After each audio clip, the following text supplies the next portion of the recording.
Ya.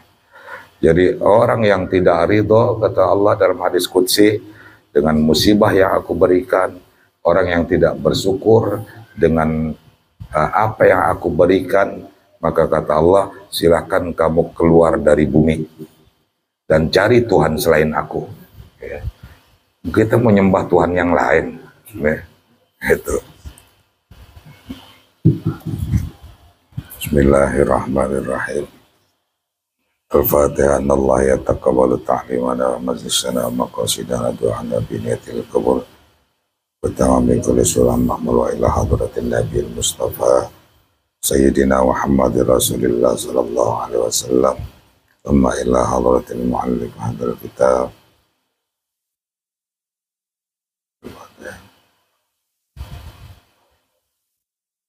Al-Fatihah.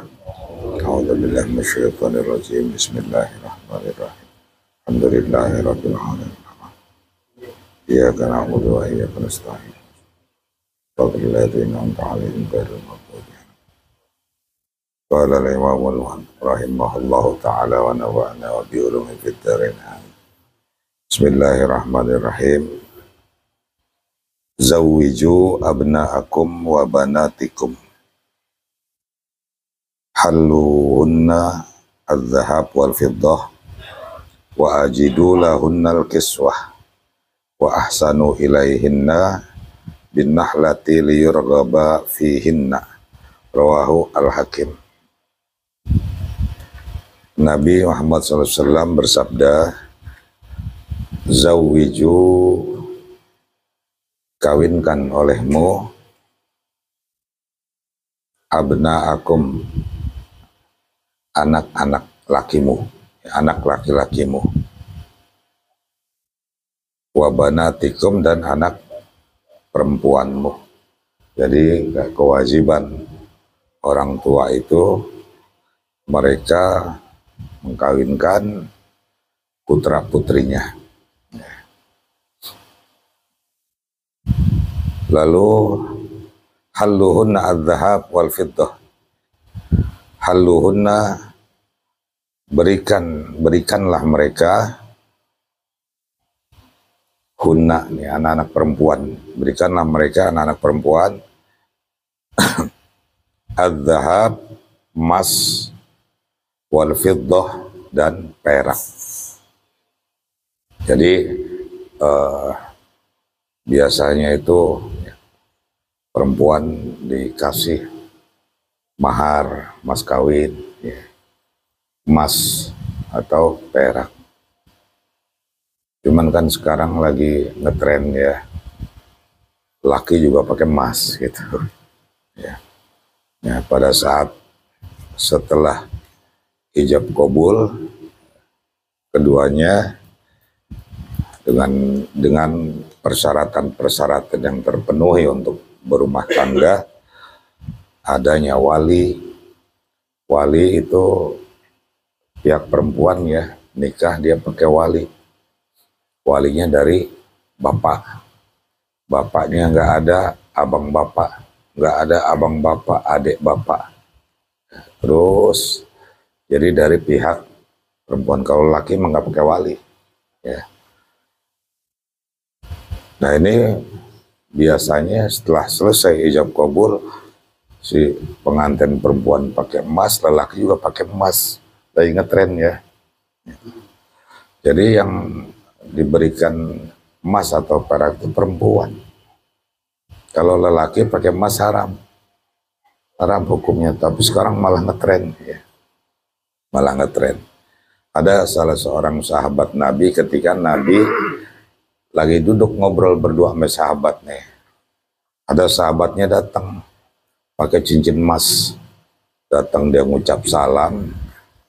Nabi langsung bangun, berdiri, tuh cincin emas di tangannya dicabut, Nabi dibuang. Engkau datang kepadaku, ya, sedangkan engkau menggunakan sesuatu yang haram di tanganmu. Gitu. Jadi laki-laki nggak boleh pakai emas. Gitu. Dibuang, ya. Nah, setelah dibuang, Nabi dia nggak mau ambil. Kata sahabat, ambil, simpen. Jangan dipakai, gitu. Nah, cuma kalau sekarang kalau orang nikahan tuh selesai ijab kabul, perempuan pakai emas, lelaki kalau nggak pakai emas nggak ngetren, dipakein juga. Ya. Memangnya yang mau pakai cincin siapa? Ya. Kan syaratnya si perempuan nih, ya, dia minta mahar dari calon lakinya, ya, mas kawin. Gitu. Bisa berupa uang, bisa berupa barang emas atau perak. Gitu. Nggak usah keren-kerenan lah, mas kawinnya Quran. Ya, nggak usah mas kawinnya perlengkapan sholat, ya, dipakai juga kagak. Ya. Itu Quran, perlengkapan sholat dipakai atau tidak dipakai buat mas kawin memang harus dijalanin. Ya. Terus gimana kalau dia pakai buat mas kawin perlengkapan sholat, dia nggak sholat, ya. Apa nggak khawatir takut dosanya double? Ya. Jadi seakan-akan wah keren nih, mas kawinnya perlengkapan sholat, mas kawinnya Quran. Sayyidina Umar mas kawin cuman cincin biasa. Sayyidina Umar mas kawin cincin biasa, emas bukan, perak bukan. Ya, mungkin tembaga apa ya, besi-besi biasa itu buat mas kawin. Tapi kan orang sekarang nggak mungkin mau. Mas kawinnya apa? Cincin plastik yang ada gambar tengkoraknya itu ya. Ada yang gambar tengkoraknya tuh. Yang mau. Atau mas kawinnya bacaan. Mas kawinnya apa? Surat Yasin ditalar. Boleh. Boleh, cuman biarpun dia hafal surat Yasin, surat Waqiah, ya, dan surat-surat yang lain dia pakai buat mas kawin, apa mertuanya mau nerima? Ya. Emang anak gue mau makan Yasin? Ya. Nah, mas kawin itu ya, boleh dihutang, boleh dihutang. Pokoknya mas kawinnya 2 gram, nih 1 gram dulu. Itu boleh. Dan mas kawin itu boleh ditawar. Mau ngasih mas kawin berapa buat anak saya? 1 gram pak. Waduh, bisa saya terima kalau ngasih 10 gram. Gitu. Bisa, boleh pak. Tapi saya 5 gram dulu. 5 gram lagi nanti utang. Boleh. Ya, mas kawin tuh. Wa ajidu, dan berikanlah mereka, dan berikan olehmu lahunna mereka al-kiswah, al-kiswah, pakaian yang baik. Susah kalau kita bicara aurat, ya, pakaian yang menutup aurat susah, karena pakaian sekarang kan modelnya tahu sendiri. Mau kena aja buat sholat kadang ada bordilan. Bordilan tuh ada lubang-lubang sedikit, awas kalau auratnya kelihatan, biar lubang kecil batal sholatnya. Sedangkan perempuan itu sholat itu auratnya harus ketutup semua kecuali muka sama telapak tangan. Muka sama telapak tangan, telapak kaki kelihatan batal. Nah, sekarang kan ada model mukena, ada bordilan, kembang-kembang, nggak tahu ada celah, lubang-lubang kecil, kelihatan kulit tubuhnya, biar sedikit batal sholatnya. Kemudian pakaian-pakaian, ada orang pakai jilbab, ya, kepalanya tertutup, rapih, ya, pakai pakaian bawahnya panjang, bajunya ketat, lekuk-lekuknya tubuh kelihatan, itu pun aurat. Lekuk-lekuk tubuh aurat. Ya. Nah, jadi batasan aurat nggak hanya terbuka, ada salah satu kitab menerangkan lekuk-lekuk tubuh kelihatan itu udah termasuk aurat. Ya. Wa ahsinu, dan perbagus olehmu, perbaiki olehmu ilaihinna kepada mereka bin nahlah, dengan nahlah hadiah, dengan hadiah liyorgoba, supaya yurgoba disenangi, disukai fihinna pada mereka. Hadis riwayat Al-Hakim. Nah, jadi kewajiban orang tua yang terakhir menikahkan atau mengawinkan anak-anaknya dengan pasangannya. Tapi zaman sekarang kan beda. Ya. Katanya kewajiban terakhir, tapi setelah rumah tangga tetap orang tua yang biayain. Ya. Orang tua yang biayain rumah tangga. Ya. Sekarang hampir rata-rata begitu. Ya, apalagi kondisi zaman. Waduh, anak udah nikah, kalau tinggal bareng nggak muat. Mau nggak mau ngontrak, orang tua yang biayain. Gitu. Zayyinul Quran bi aswatikum. Rawahu Al-Hakim. Zayyinu, hiasi olehmu Al-Qur'an, Quran bi aswatikum, dengan suara-suaramu. Hadis riwayat Al-Hakim. Jadi baca Quran harus dengan hiasan suara, ya, suara yang indah. Pengertiannya, warattilil Qur'ana tartila, kata Allah, dan bacalah Al-Quran dengan tartil. Kata tartil di sini yang dimaksud di dalam ilmu tafsir adalah bit tajwid.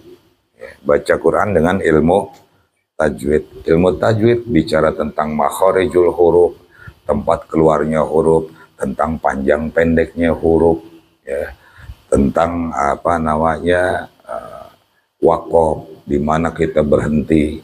Ya. Nah, itu disebut ilmu tajwid. Ya. Macam-macam istilahnya dalam ilmu tajwid. Ada izhar, ada ikhfa, ada idgham, ya. Ada mat tabi'i, mat lazim, macam-macam. Andai kata kita tidak paham istilah-istilah az-zahad, ya. Az-zahadatu fid dunya, az-zahadah, ya. Zuhud. Zuhud fid dunya, di dunia. Apa itu zuhud? Ya. Nah, ada orang ulama yang disebut, oh itu ulama zuhud. Zuhud itu artinya orang yang tidak rakus dunia. Rakus dunia, lupa akhirat. Gitu. Ya. Kita mencari dunia, disuruh sama Allah cari dunia sebanyak-banyaknya, tapi jangan lupa akhirat. Nah, orang yang zuhud, dia hati-hati di dunia. Dia takut ngelakuin yang haram, dia takut ngelakuin yang subhat. Orang yang zuhud fid dunia, di dunia, laisat bitahrimil halal, bukan mengharamkan yang halal. Wala idha'atil mal, dan bukan dengan menyia-nyiakan harta. Ngapain dunia melulu lu? Ibadah perlu, dunia perlu. Ini ajaran ini banyak orang yang salah pahamin. Kebetulan yang ngajarnya juga nggak paham. Ada ajaran di dalam ilmu tasawuf namanya ajaran tajrid. Tajrid itu menyendiri. Tajrid itu uzlah, menjauh dari kehidupan akhirat. Artinya bukan udah kerja berhenti, ini dunia, gitu. Yang penting ibadah pada Allah. Emang ibadah kagak beli kain sarung? Ibadah kagak beli kopiah? Buka puasa emang nggak beli makanan? Gitu. Ya. Artinya jangan rakus sama dunia sampai menghalalkan segala cara. Gitu. Ada tuh orang begitu. Ya, kerja lagi? Enggak. Sekarang sih yang penting ibadah, akhirat. Ya. Dunia maracun, ya tergantung. Ya. Gantung kita. Tuh, salah memahami ajaran Imam Ghazali. Akhirnya Imam Ghazali yang disesatin. Ya. Maksudnya Imam Ghazali, tajrid itu jadikan dunia ini tempat bercocok tanam yang hasilnya bisa kita petik di akhirat. Bahkan Al-Quran menyuruh, cari duniamu. Ya. Sebanyak-banyaknya cari, kata Quran. Tapi jangan lupa ada bagianmu buat akhirat. Nah, ketika kita lupa sama akhirat, nah di sini rusak. Ya. Hubud dunia ra'su kulli khati'ah. Cinta kepada dunia berlebihan, lupa akhirat adalah pangkal dari segala kerusakan. Ya. Walakinna zahadata, tetapi zuhud itu, zuhud fi dunia, di dunia, Allah takuna, bahwa kamu tidak menjadikan bima fi yadika, dengan apa yang di tanganmu,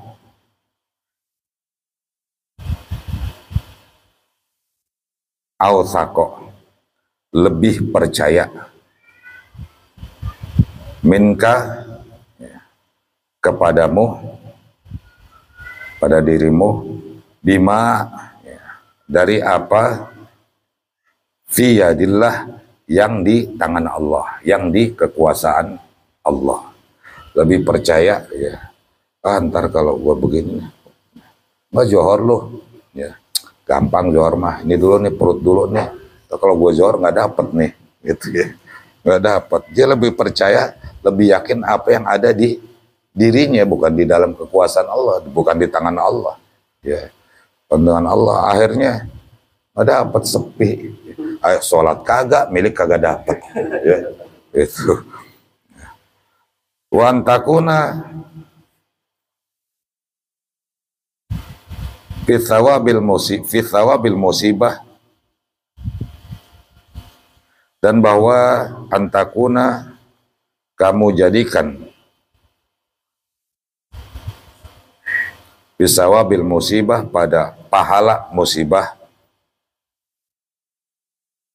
id angta, ketika engkau usibta, ditimpa, biha, musibah, ya, timpa musibah. Ketika manusia itu ditakdirkan oleh Allah harus kena musibah, ketika manusia ditentukan oleh Allah harus kena bala, nggak bisa menghindar. Cuma, ya, orang yang zuhud itu dia mengambil hikmah, ya, mudah-mudahan dari musibah ini ada hikmah yang besar, dan yang jelas ada pahalanya jika dia nerima, ya. Ar-raghabah minka, lebih disukai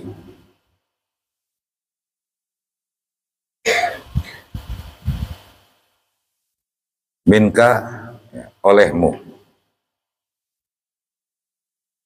fiha, dalam musibah itu. Dia kena musibah, dia terima dosa saya dengan adanya musibah ini. Nah, ini kan menjadi kuat, ya, jadi kuat, gitu. Kadang-kadang kan memang di Quran itu Allah bilang manusia akan diuji dengan kelaparan, dengan kesusahan, dengan penyakit, Allah uji.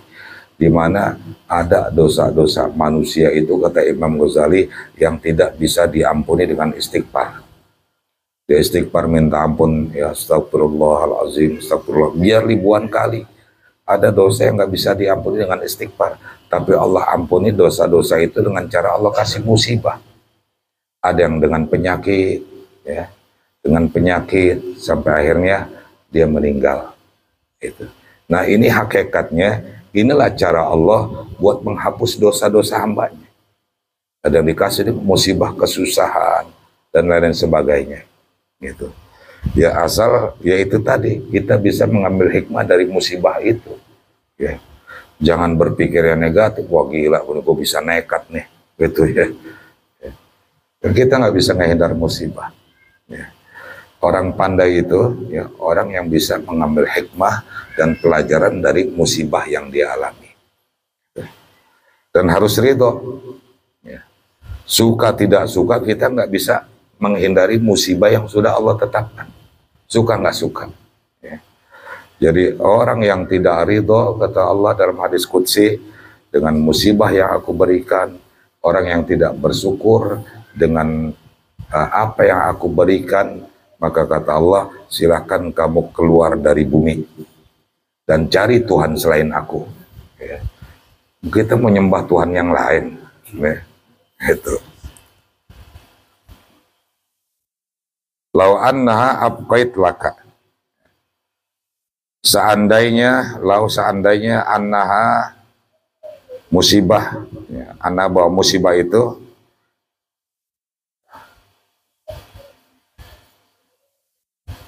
abqiyat laka, ya, ditetapkan laka kepadamu, ditetapkan padamu, rawatul Tirmidzi. Jadi sudah qada qadar Allah, kullu syai'in la yahlu, ya. Tiap-tiap sesuatu itu tidak kosong, ya. Sesuatu yang terjadi tidak lepas daripada qada qadarnya Allah, ya. Jadi kita bakal sedih, kita bakal senang, kita susah, tuh dia ada ketentuannya, disebut qada. Udah ada tulisannya, qada, ya, disebut. Nah, begitu apa yang sudah ditentukan oleh Allah kejadian disebut takdir. Ya. Takdir setelah terjadi, oh dia takdir.